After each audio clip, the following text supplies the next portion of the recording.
Ang ganda, ganda, be. Maganda nga dito, be. Sabi ko sa iyo. Marami yun, oh, sa likod. Ito yung sa likod. Yung grapes dito, be. Grabe, be. Matamis. Masarap. Malapit na yung daming grapes namin, oh. Ang grabe ang bunga, eh. Pero ito yung ready na. Ito yung kinakuha ko, magkain lang. Halika dito, be. Unlimited ang prutas.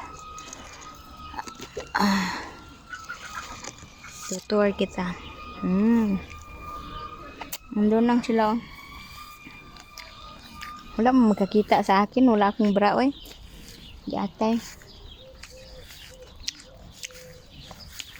Ayan.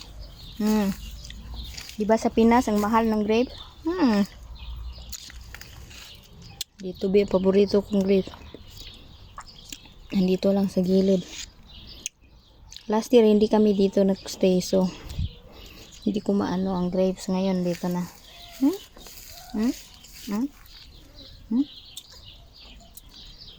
Diyan lang.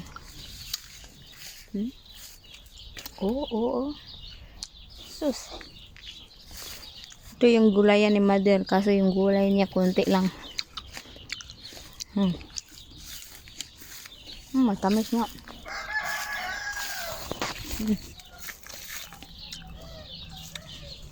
Bunga. Saka ito, be. Ngayon bawal kasi ako, paborito ko to. Blueberry ba ito tawag? Cranberry. Kaso bawal ako ngayon. Yan, ayan lang. Diyan lang, makuha ka lang dyan, oh. Gilid-gilid. Daming tanim na mother, oh. Diba? Yan, oh, see. Naingganya ako pero bawal, eh. Ayan. Naingganya ako, guys. Kaso bawal. Bawal na gamot. Ayan.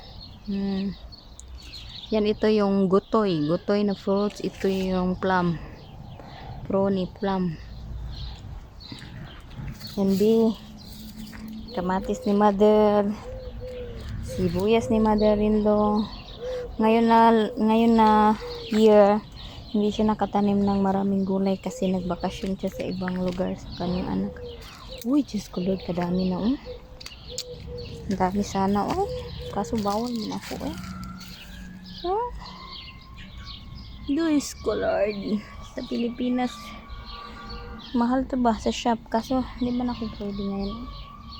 Nalalanta na lang, eh. Yan. Prutas din yan. Doon, may grapes din. O, diba? Daming doon. Grapes everywhere.